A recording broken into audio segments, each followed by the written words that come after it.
di depan. Kita heran juga itu. Kenapa ini? Terus kita coba lagi, maju lagi.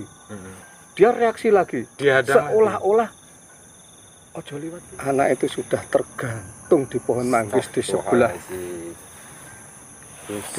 gubuk.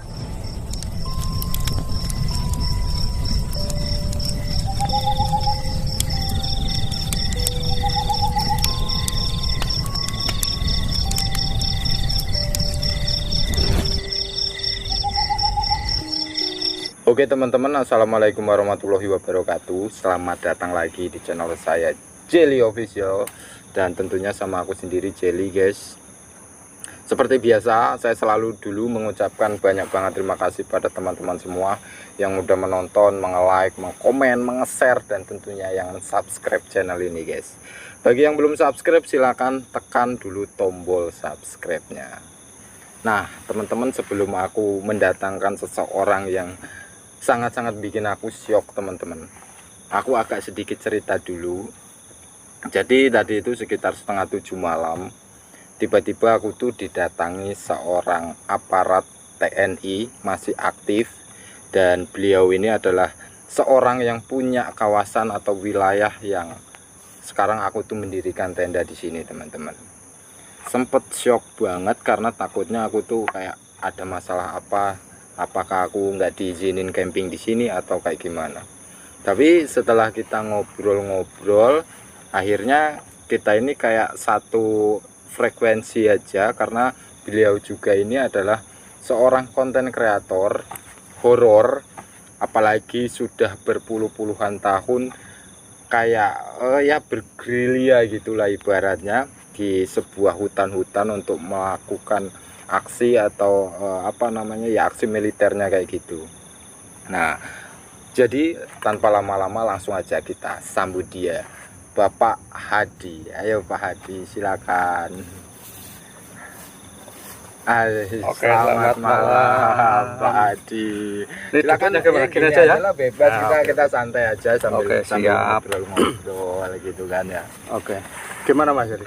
Oke, jadi sebelum kita lebih jauh Pak Hadi, aku mau tanya-tanya dulu tentang Pak Hadi ini sebenarnya itu tadi itu ngapain kok ngagetin saya sampai aku tuh kayak aduh pingin kabur dari lokasi ini karena takut terjadi apa-apa atau terjadi ya takut ada masalah aja di lingkungan ini gitu. Oke, jadi gini ya teman-teman, memang tadi kebetulan saya dapat informasi itu sekitar jam habis maghrib lah ya. Habis maghrib itu ada laporan dari warga kalau di wilayah binaan saya itu ada pendatang. Ada pendatang, terus di situ banyak lampu, terus mendirikan tenda. Nah ini saya sebagai aparat teritorial. Ya. Jadi saya tidak percaya dengan begitu saja. Saya harus cek ke lokasi sebenarnya apa, dan ini di luar dugaan saya ya teman-teman. Ternyata yang saya datangi itu teman-teman, ternyata orang yang saya idolakan selama ini. Dalam arti saya memang hobi camping ya. Jadi camping itu bukan lagi hobi, tapi merupakan profesi saya dulu waktu masih di Satuan Tempur Mas Jelly ya. Saya sering keluar masuk hutan untuk melaksanakan tugas negara, dan untuk menghibur atau mengobati rasa rindu saya itu di masa-masa muda itu saya terus terang sering buka YouTube. Tentang perkempingan, apalagi sekarang nih yang lagi fenomenal itu kan camping horor ya. Jadi selain mendapatkan medan atau lokasi yang menantang, di situ juga ada ndredeg-ndredeg ya, seperti itu. Makanya itu punya nilai tersendiri lah bagi saya. Nah Pak Hadi ini kan udah mulai dinas di TNI itu tahun berapa Pak? Kira-kira. Saya masuk tentara itu saya masuk tentara itu tahun 94. Tahun 94 yang lalu. Berarti terus saya dilantik 95 awal. Ya, jadi kalau di tentara itu letting 95 pertama. Berarti itu pas aku lahir lah teman-teman. Jadi bapak ini udah bergerilya ke hutan-hutan ya pak ya. Iya. Nah ini menarik banget kan, saya tuh sering datang-datang ke hutan-hutan, ke Iya, kebun-kebun, iya, bukit, iya, gunung. Yang itu aku yakin Bapak Hadi udah ngalami jauh lah teman-teman. Nah aku tuh kayak penasaran banget. Apalagi ini adalah anggota TNI yang jelas Iya. pengalamannya lebih sangat-sangat dalam, apalagi tentang hal-hal gaib gitu Pak. Nah teman-teman penasaran banget kan, karena ini tuh aku tadi sempet kayak wah speechless gitu teman-teman dengar cerita bapak ini. Akhirnya yaudah Pak, ayo kita bikin podcast dadakan aja gitu.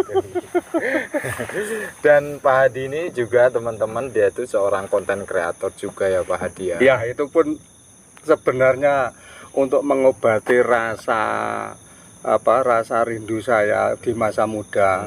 Terus yang kedua karena saya terinspirasi sebenarnya sama seseorang itu. Ya ini orangnya ini. Oke, jadi kayak gitu teman-teman. Jadi profilnya udah tahu kan ya. Nah, tadi kan Bapak bilang ya udah sering banget masuk-masuk hutan gitu Pak, ya kan? Ya kurang lebihnya seperti itu. Ya. Pernah atau ya udah nanti dulu deh, itu nanti dulu. Kalau enggak, pernah enggak mengalami ketika Bapak menangani sesuatu masalah gitu di satu tempat lingkungan Bapak bertugas atau di mana, itu hal yang tidak bisa dilupakan atau hal yang sangat-sangat membekas banget di kepala Bapak, itu apa itu kira-kira itu? Ini yang saya tanyakan ini masalah pengalaman saya di hutan atau saat patroli di hutan ya, karena TNI ini kalau saya kebetulan ini dulu kan dari Satuan Tempur Pasukan Raider ya, dari Kostrad. Jadi kalau memang pada saat tugas memang tempatnya di paling depan, jadi bukan di kampung atau di perkotaan tidak, tapi pasti di hutan, dan itu pasti kita bertenda atau camping itu. Iya. Udah bukan 24 jam lagi kayaknya, bulan-bulanan ya Pak. Sekali tugas itu variatif. Jadi ada yang 13 bulan, ada yang 17 bulan, terakhir di Aceh itu 17 bulan. Iya. Jadi bayangin aja teman-teman, ini aku baru setahun loh. Bapak ini udah berbelas-belas bulan ya. Nah, coba Pak ceritain Pak, baru-baru ini atau apa menangani sebuah kasus atau membantu sebuah evakuasi yang Bapak ini baru-baru. Mungkin yang nggak bisa dilupakan gitu ya.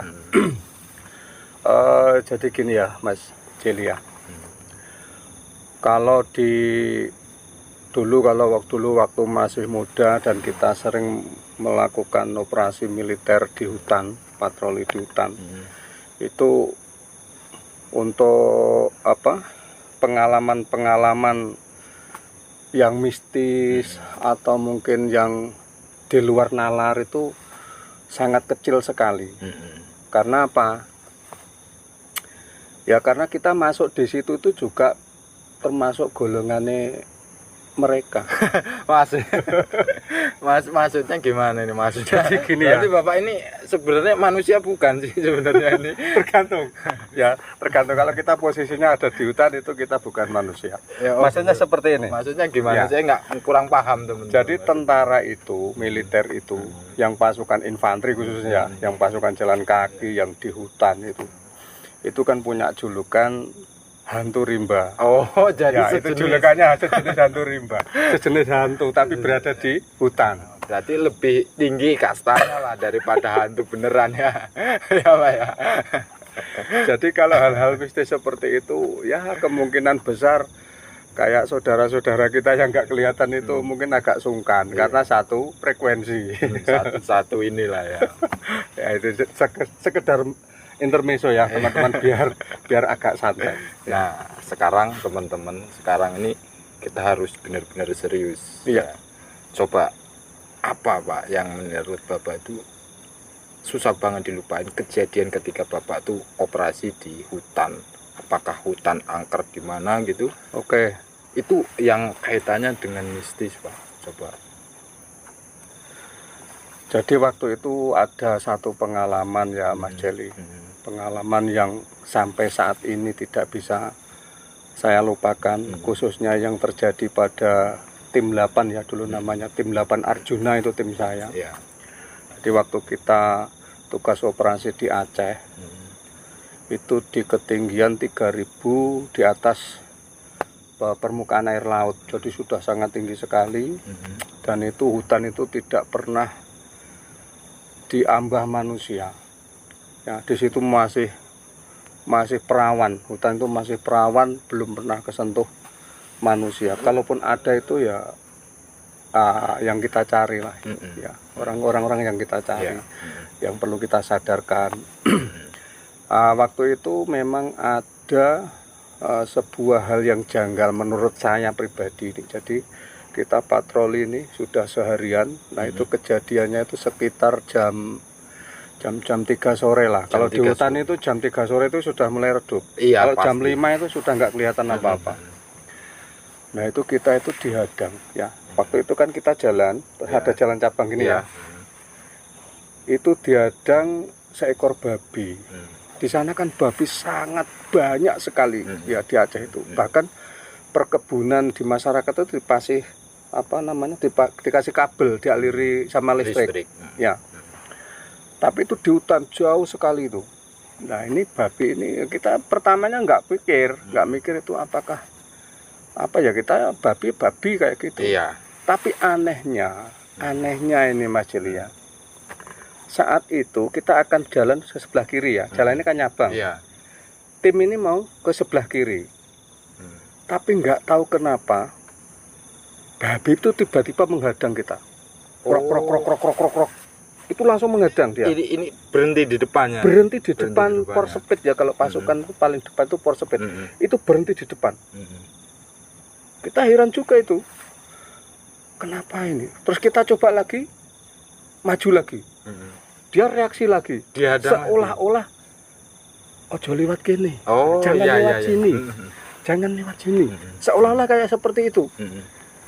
Akhirnya kita berunding kecil bersama regu karena babi itu nggak mau pergi. Itu dari situ aja udah aneh sebenarnya. Ya. Akhirnya kita rembukan sama badan tim beserta anggota bagaimana ini langkah berikutnya. Akhirnya kita putuskan untuk jalan ke sebelah kanan. Ya.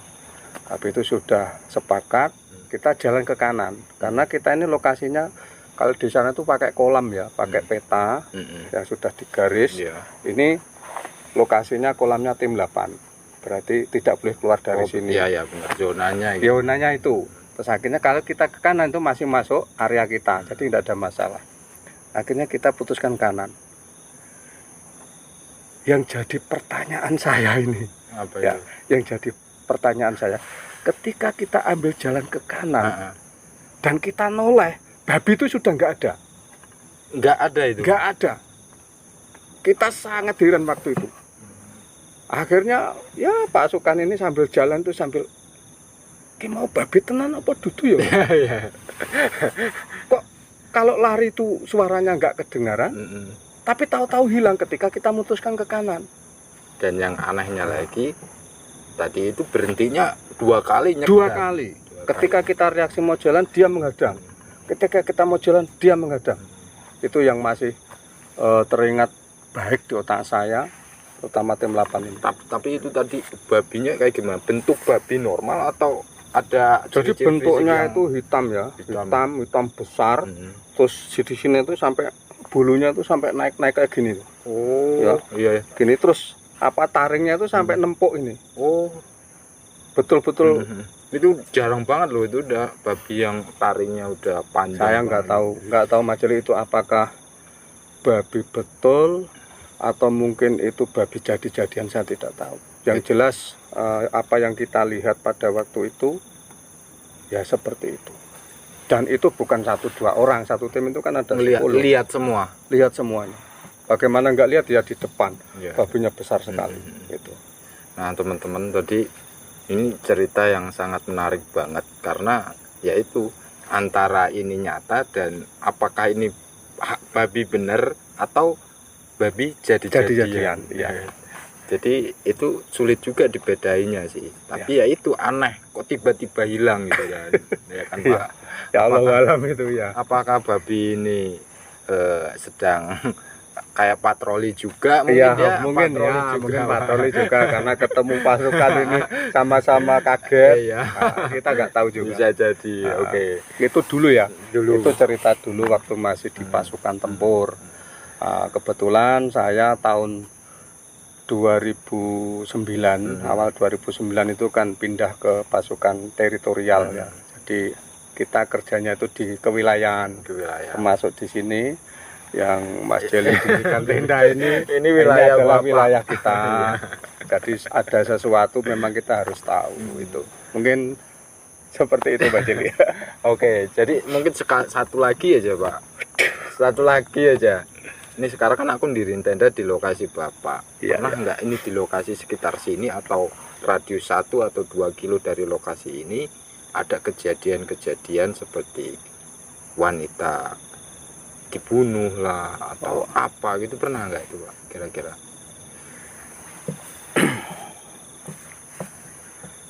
Gimana ya Mas Jeli ya? Saya sebenarnya sangat berat menceritakan ini. Karena apa? Karena kejadian ini itu terjadi kurang lebih 6 sampai 7 tahun yang lalu. Dan ini sangat, bagi saya sangat memilukan, sangat tragis, dan saya tidak habis pikir karena waktu itu memang saya ikut langsung ke lapangan, ikut evakuasi, dan saya sebagai orang tua itu merasa udah nggak bisa bicara apa-apa.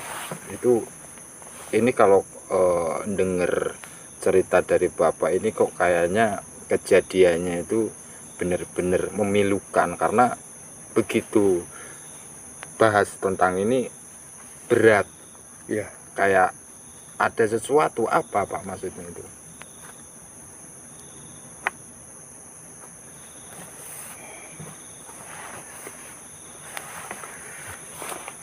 jadi gini Mas Jeli. Pada saat itu posisi saya itu lagi piket ya, lagi piket di kantor. Itu kurang lebih habis isya. Itu saya didatangi dari polsek. Ya, ini didatangi dari polsek. Polsek itu bercerita sama saya bahwa telah terjadi sesuatu di binaan saya. Itu awal-awalnya. Terus akhirnya saya bersama polsek itu satu mobil ya, pakai mobil Big Bon itu, Strada itu. Kita menuju ke lokasi. Ternyata ya ini tidak, sama sekali tidak diharapkan oleh orang tua manapun. Betul. Apa itu Pak, kejadian apa Pak? Jadi seperti ini Mas. Warga saya ini ya, saya tidak sebutkan namanya. Nah, itu kan lagi menjalin kisah asmara ya, menjalin pacaran seperti itu, seperti pemuda-pemuda atau pasangan lainnya. Nah ini tidak direstui sama orang tua laki-laki. Ya. Nah akhirnya pemuda ini untuk menjalin hubungan ini secara sembunyi-sembunyi Mas. Ya sembunyi-sembunyi, mungkin mau ketemuan sembunyi di mana, di tempat mana, yang penting jangan sampai ketahuan orang tuanya.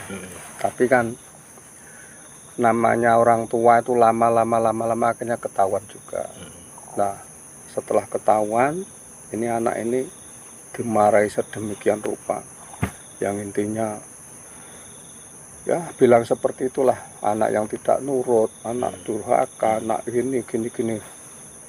Nah kita bisa membayangkan bagaimana di sisi lain kita mencintai wanita pujaan kita, sisi lain ditentang.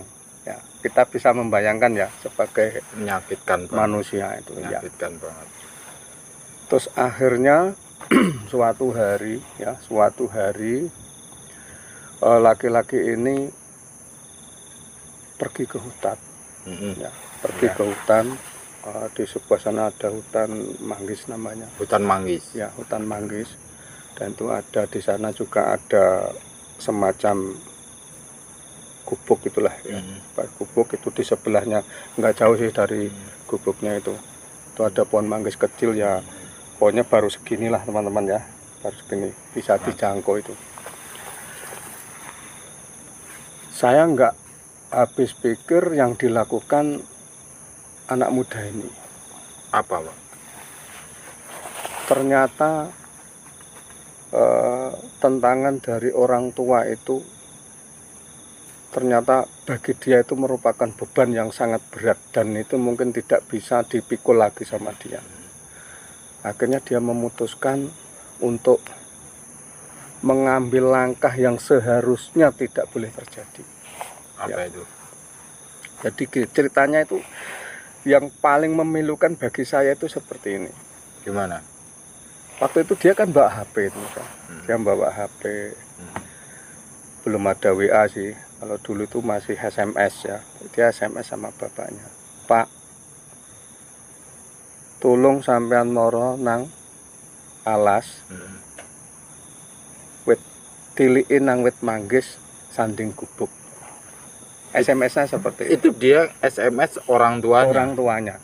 Ya, dia SMS sama orang tuanya dengan kalimat seperti itu.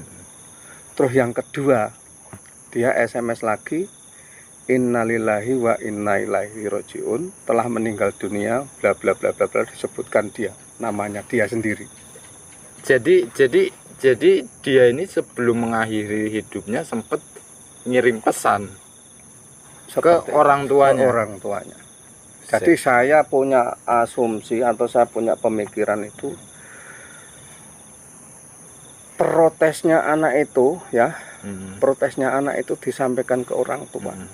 Iki lo akibatnya kalau bapak enggak merestui hubungan akhirnya saya. Jadi dia nggak ngomong bunuh diri, tidak. Cuma dia ngetik 2 kalimat itu. Akhirnya setelah diterima sama orang tuanya, langsung bergegas pergi dia orang tuanya itu ke hutan yang disampaikan tadi. Akhirnya ditemuin dalam kondisi apa yang terjadi? Ya, setelah orang tuanya sampai situ, ya, anak itu sudah tergantung di pohon manggis di sebelah gubuk. Itu aduh, saya ini baru pertama kali mendengar hal kayak gini, apalagi dia sebelum mengakhiri hidupnya SMS. Ya, semacam wasiat lah. Iya, meninggalkan wasiat, meninggalkan pesan. Dan itu Bapak bantu evakuasi. Waktu itu ya, setelah orang tuanya melihat kejadian itu, kan nggak mungkin kalau orang desa itu langsung diambil sendiri. Pasti jelas nggak berani, pasti laporan ke aparat ya, aparat kepolisian, ke Koramil atau ke Puskesmas. Akhirnya kita sama-sama ke TKP, ada dari Puskesmas, ada dari Polsek, ada dari kita Koramil, itu 3 instansi datang ke TKP. Dan ternyata benar apa adanya. Waktu itu saya lihat itu dia pakai kaos putih, pakai celana jeans waktu itu. Dan saya waktu itu yang memotong talinya itu. Bener-bener nggak bisa dilupakan, membekas. Betul. Dan tentunya ikut sedih karena itu terjadi di wilayahnya Bapak juga ya. Terus akhirnya kita evakuasi ya. Kita masukkan, karena ini tempatnya di hutan ya. Kita masukkan sarung, di dalam sarung itu. Terus sarungnya kita kasih bambu untuk tandu. Ya, untuk tandu itu. Kalau nggak salah waktu itu pas hujan lebat. Ya. Jadi kebayang banget gimana kesannya. Itu nggak akan terlupakan sama saya. Setelah nyampe rumah, terus kita periksa, dari ujung kaki sampai ujung kepala, dan kita ambil kesimpulan bahwa itu memang benar-benar murni bunuh diri Nah, dengan cara menggantung diri. coba Pak, emang bisa membedakan murni bunuh diri atau digantung orang lain? Kalau kita sebagai petugas ya, kita sebagai petugas itu untuk ciri-ciri yang paling mudah ya, yang paling mudah dan kasat mata itu kalau orang gantung, bedanya orang gantung diri sama mati terus digantung, itu sudah beda. Sudah beda. Sudah beda. Gimana Pak? Saya pengen tahu juga soalnya biar nambah pengalaman juga. Jadi kalau gantung diri ya, gantung diri itu pertama cirinya yang paling menonjol itu adalah dia keluar air sperma. Keluar air sperma. Ya, di kemaluannya itu keluar air sperma. Terus di belakang dia keluar kotorannya sedikit. Itu ciri khas itu dua. Ciri khas ya. kalau Tapi beda kalau orang meninggal terus digantung biar seolah-olah gantung diri itu enggak beda. Beda lain. Itu ciri khasnya orang gantung diri. Oke teman-teman, jadi teman-teman udah ngedenger ya. Tadi pengalaman mistisnya udah diceritakan, pengalaman yang sangat berkesan membekas di dalam. Piluh lah sebagai orang tua ya. Jadi sudah diceritain. Nah, mungkin itu kejadian yang sangat-sangat tidak diharapkan bagi kita semua. Ya. Dan mungkin Bapak selaku yang punya wilayah sini atau bisa memberikan sebuah wejangan kepada siapapun yang menonton video ini agar tidak terjadi lagi kejadian yang sangat-sangat mengerikan banget. Ya seperti itu ya teman-teman, itu bukan settingan, bukan apa, tapi itu real yang saya alami selama saya berdinas di TNI ini. Jadi dari pengalaman atau kejadian tersebut saya mengambil kesimpulan bahwa ini tidak boleh terjadi lagi, terutama untuk kita sebagai orang tua ya. Tidak boleh ego, tidak boleh memaksakan kehendak, apalagi zaman sekarang ini ya, zaman sekarang ini orang tua ngikut sama anak. Biasanya seperti itu. Kalau dulu saya waktu masih muda, Mas Jeli, itu kalau jodoh itu yang nyarikan orang tua. Itu sudah ikut aja, yang penting orang tua setuju. Oke, kita tinggal jalani. Tapi sekarang zamannya sudah lain. Ya, mungkin berbalik. Mungkin orang tua yang saya ceritakan tadi masih ke bawah masa lampau, masa dulu. Padahal sekarang zamannya sudah beda. Dan ini untuk pengalaman kita semua, terutama teman-teman yang sudah berkeluarga ataupun yang masih bujangan. Nah, ini jangan sekali-kali mengambil langkah konyol ya seperti ini. Karena apa? Satu, dalam agama pun tidak diperbolehkan ya. Nah, yang kedua, pikirlah dahulu sebelum bertindak. Karena apa? Kepala kita ini ada yang posisinya ada di paling atas. Artinya dahulukan pemikiran kita sebelum mengambil langkah. Apa untung ruginya? Ya, gitu. Pokoknya saya berpesan pada teman-teman semuanya yang ada di luaran sana. Ini jadikan pengalaman, karena pengalaman itu kita tidak harus menjalani sendiri Mas Jeli ya, tapi cukup mendengarkan dari orang lain, melihat dari orang lain, itu pun menjadi guru yang terbaik untuk kita. Nah, itu mungkin yang bisa saya sampaikan. Oke teman-teman, jadi tadi udah kita dengerin ya, tentunya pesan-pesan yang tadi Bapak sampaikan juga tolong didengarkan, karena ya itu sangat berbahaya, apalagi kalau udah gantung diri, bunuh diri, nggak akan diterima ya. Setahu saya sih nggak akan diterima, dan tentunya itu hal kayak gitu tuh sangat-sangat disukai sama setan, jin, dan sebangsanya. Iya, ada dia mencari komunitas juga. Iya, nambah satu lagi teman. Banyak ya. Iya. Oke, jadi kayak gitu teman-teman. Nah, bagi yang teman-teman pengen tahu, mau ngepoin channel YouTube-nya Pak Adi, silakan. Apa nama channelnya Pak Adi? Oh ya, nama channel saya, nama channel baru saya itu Hadi Adventure. Hadi Adventure. Petualangan Ya. Ya. Jadi nanti bisa kalian lihat aja di sini, atau nanti ada di link deskripsi bagi yang mau mengunjungi, silakan kunjungi. Karena ini adventure juga, apalagi ke horor-hororan juga teman-teman. Iya. Oke, segitu aja teman-teman. Ini jadi kita adalah podcast dadakan aja, dan tentunya bisa menambah wawasan untuk aku, untuk Siap. Bapak, dan Iya. ini aku izin camping di sini ya Pak ya. Oke, Oke, lanjutkan. mantap. Oke, segitu aja. Saya akhiri teman-teman. Wassalamualaikum warahmatullahi wabarakatuh. Sampai jumpa di Waalaikumsalam video warahmatullahi selanjutnya. wabarakatuh. Mantap.